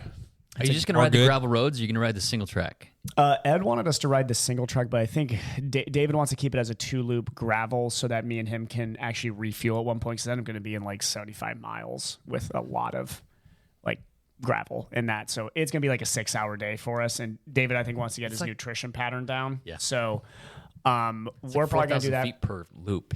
Oh, I know. Trust me. Yeah. It's gonna I'm be a not. good day. I'm not worried about I am more concerned about just if it's going to be hot throughout the day for me. Yeah. But I'm going to have fun. It's going to be a blast. Saturday looks good, like 80s. It's going to be Sunday for us, but still, yeah, like the weekend overall. But that loop that you're talking about, or adding stuff like that, Ed gave me a really cool route that's like 70 and 9,000 feet of elevation gain. Same area, kind of Ed's master of piecing together plans.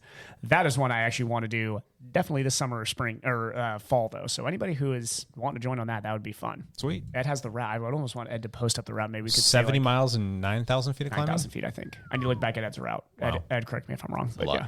Cool. Yeah. Spicy Right route. on. Have fun doing that. Be safe. Riverside down, please. Yes. Mr. Matt Legrand, what you got, bud? I got nothing. I mean, I'm always posting videos to the YouTubes. I got some watch videos coming up, I think. I actually don't know. I've got to figure out this week. I usually try to post one video per week, and sometimes I scramble around to put something together. I have a lot of watches that I'm reviewing. I'm still open water swimming on all of these watches, so eventually I need to get that video out the door because I'm excited about that one. But it can't be this week because I just don't think I'll have time to put all that data together. So one video per week. Yes. You've been doing that for 3.5 years now? yeah, I think so. Have you missed a week yet? Not yet. Wow. Yeah, That's impressive. I mean, I put out two or three videos in some weeks. I think my record is like 5 videos in 1 week or something like that when you just have lots to talk about. But usually it's 1 video per week, and usually I scramble, and usually it's like Sunday or Saturday. I'm like, get it out the door, get something. So we got some fun ideas coming up. We can. yeah, we're talking about doing some stuff, some kind of pro triathlon training days or Collabs, or whatever. Yeah. Or we'll do whatever, or maybe like what gear would a pro pick if he could pick anything kind of stuff. I think that'd be fun. Watch people swim with a lot of watches on their back. woodchuck Yep. thing going on in there. How much wood would a woodchuck chuck? Woodchuck could chuck wood. You need to play that card. Comparing open watches over and over and over again. That one is, that's what I'm doing right now. I'm probably 12 watches in, and I probably need to test total of 30 watches or something crazy like that. I mean, it's stupid. That's a lot. A lot of swimming. Yep. A lot of loops. Yep. One last thing. I'm just going to try to keep my salsa down all week. Are you sure? I'm not sure if I'll be able to. I'm gonna try and not puke on myself. See if I can try not to see if I can puke on get myself. I gotta get this salsa to the starting line of the next KOM. Exactly. I'll get it out there. It'll be there for you, and then when you take on that Try KOM, a it'll be there. market sandwich chicken Caesar wrap. It'll stay down on your ride. Thank you, Market. I got nothing. Nothing. There's a lot of racing this week. There is. There's Portland Short Track Short on Track Tuesday. tomorrow There's and PIR, the road racing. Road race. The same venue, the same day. Correct. Which kind of And then Mount Tabor on Wednesday. on Wednesday. It's the last one of the season. Oh, that's the last Mount Tabor? It is. It's wow. number Doing that 6, if I'm not mistaken.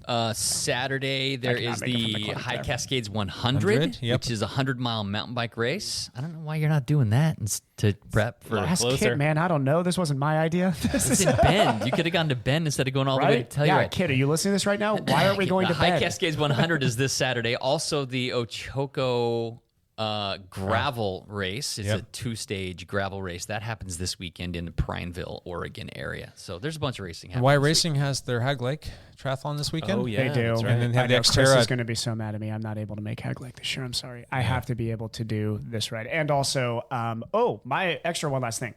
Maddie Wick and Natalie Moser are racing a draft legal race in Monroe Yep. on Saturday. So that's actually where I'm going to be on Saturday. Is Okay. up So you're coaching.